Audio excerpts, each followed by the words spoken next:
Hello everyone, कैसे हैं आप सभी। और मैंने आपसे ऐसे प्रॉमिस किया था कि मैं बहुत जल्दी दूसरी वीडियो भी लेके आऊंगा जो आपके लिए बड़ी हेल्पफुल होने वाली है, जहां पे मैं आपको बहुत इंपॉर्टेंट चीज बताने वाला हूं। तो फाइनली आप अपनी स्क्रीन पर देख पा रहे होंगे। देखिएगा, एक एक करके सारी चीज का एनालिसिस करते हैं। मैं आपको बता दूं, देखिए मैंने भी पहले आपको बताया था, सबसे पहले बताया था इवन के नोटिफिकेशन आ चुका है 3 साल और 70% लागू करने वाला। दूसरा, नोटिफिकेशन पे चर्चा करेंगे। इसके बाद और भी कुछ चीजें हैं जिनको लेके गतिरोध था, जिनको लेके परेशानी थी, क्या ये चीज एप्लीकेबल होंगी या नहीं, वो चीजें भी शॉर्ट आउट हुई हैं। जैसे बात की जाए, क्या 20% जो आपके 20 नंबर या जो 40% नंबर इंटरव्यू में थे, क्या वो हटेंगे या नहीं हटेंगे, क्या सिलेबस चेंज होगा या नहीं होगा, ऐसे तमाम चीजें अभी तक सामने हमारे आई है। हम उन पे भी डिस्कस करेंगे एक एक वीडियो बना के। लेकिन आज की जो सबसे इंपॉर्टेंट खबर है, इसके बाद इम्पैक्ट इसका क्या पड़ेगा, हम इसके बाद क्या कर सकते हैं, किन स्टूडेंट्स पे ज्यादा इम्पैक्ट पड़ने वाला है, क्या ये रूल आर्बिट्री है या नहीं है, क्या इसे चैलेंज किया जाएगा नहीं, तमाम चीजों को हम एक एक करके वीडियो में देखेंगे। लेकिन आज सबसे इंपॉर्टेंट है, नया रूल आ चुका है। एमपी सिविल जज अगर आपको बनना है जुडिशरी में, तो या तो आपकी एकेडमिक्स में 70% होनी चाहिए, या दूसरा क्राइटेरिया आपको 3 साल का अनुभव चाहिए।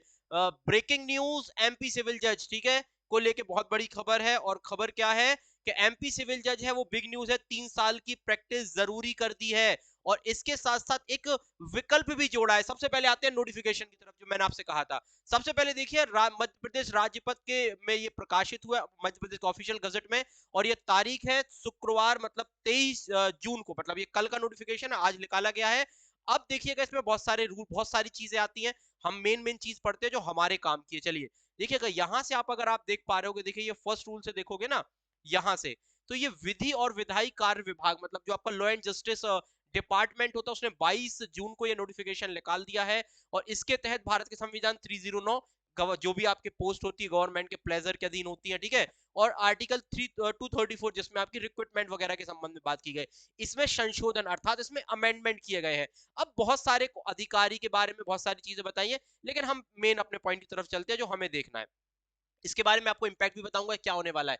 तो देखिएगा, एक तो यहाँ पे ये सिक्स्थ, ये रूल है जो फिफ्थ रूल आप देख पा रहे होगे। यहाँ पे कुछ चीजें उन्होंने बताई हैं। सिक्स रूल में कुछ चीजें चेंज हुई हैं, ठीक है। सिक्स के साथ साथ अगर आप बात करते हैं, तो एट्थ में भी बहुत सारी चीजें आई हैं।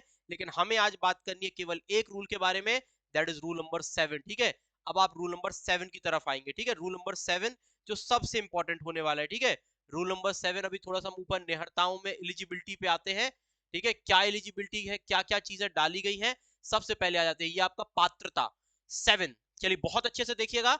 निम्न स्थानों पर निम्नलिखित नियम स्थापित किए गए, मतलब दोबारा डाल दिया। पहला, कोई भी व्यक्ति नियम 1 के प्रवर्ग के एक में पदों की सीधी भर्ती द्वारा नियुक्ति के लिए पात्र नहीं होगा। नियुक्ति के लिए कौन पात्र नहीं होगा? पहला, जो भारत का नागरिक नहीं है, ठीक है। जो नेगेटिव पढ़ना, जो भारत का नागरिक ना हो, अगर वो पात्र नहीं होगा।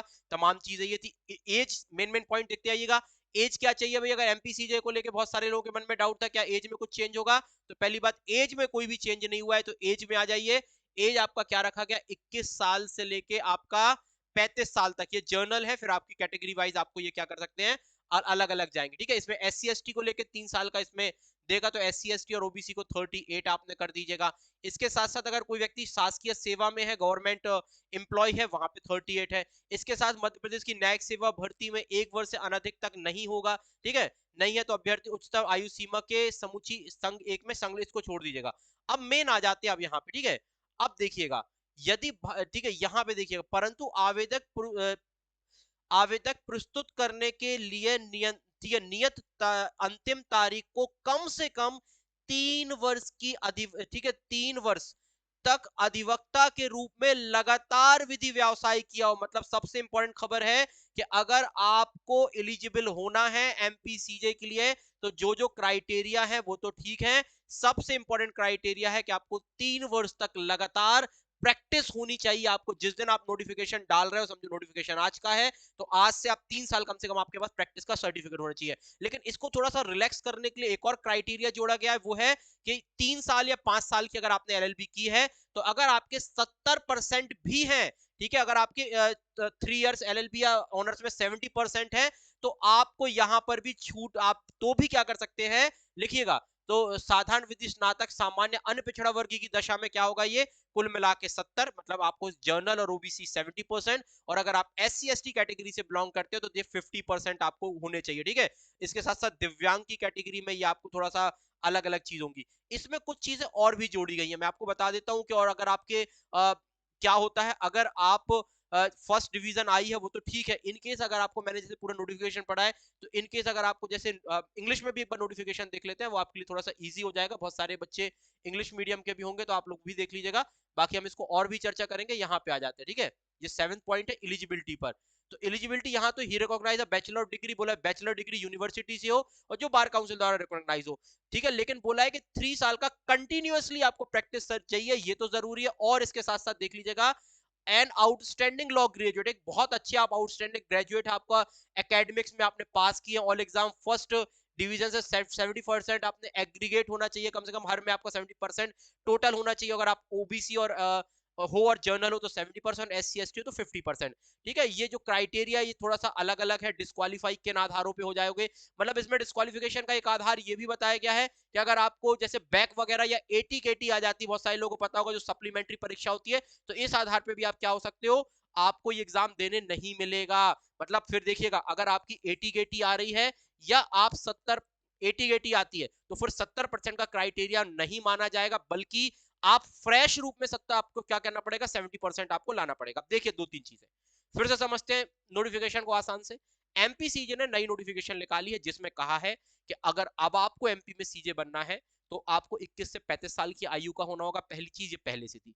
दूसरा जो नया क्राइटेरिया कि आपको एलएलबी की डिग्री चाहिए, रिकॉग्नाइज यूनिवर्सिटी से आपकी डिग्री होनी चाहिए, लेकिन आपके पास 3 साल वकालत का अनुभव होना चाहिए। और अगर 3 साल वकालत का अनुभव नहीं हो तो आपने ब्रिलियंट तरीके से आपने पढ़ाई की हो, एकेडमिक्स आपकी अच्छी हो, जिसमें आपने 70% मार्क्स क्या किया हो, प्राप्त किया हो, और 70% मार्क्स के साथ साथ आपने क्या किया हो, आपको कोई बैक वगैरह ना हो। अगर 70% आपने मार्क्स किए हैं, चाहे ऑनर्स हो या चाहे 3 इयर्स में, जनरल और ओबीसी में, और SC ST में, ये 50% क्राइटेरिया माना जाएगा। तो अगर ये क्राइटेरिया फुलफिल कर रहे हो तो आपको 3 साल की जरूरत नहीं, मतलब दोनों में से एक चीज, या तो आपके 3 साल का अनुभव हो या 70%, या दोनों हो तो भी आप क्या कर सकते हो, एलिजिबल हो सकते हो। अब नुकसान किसको हुआ है, यहां पर उन बच्चों को नुकसान हुआ है जिन्होंने रजिस्ट्रेशन नहीं कराया था और जिनकी 70% नहीं है।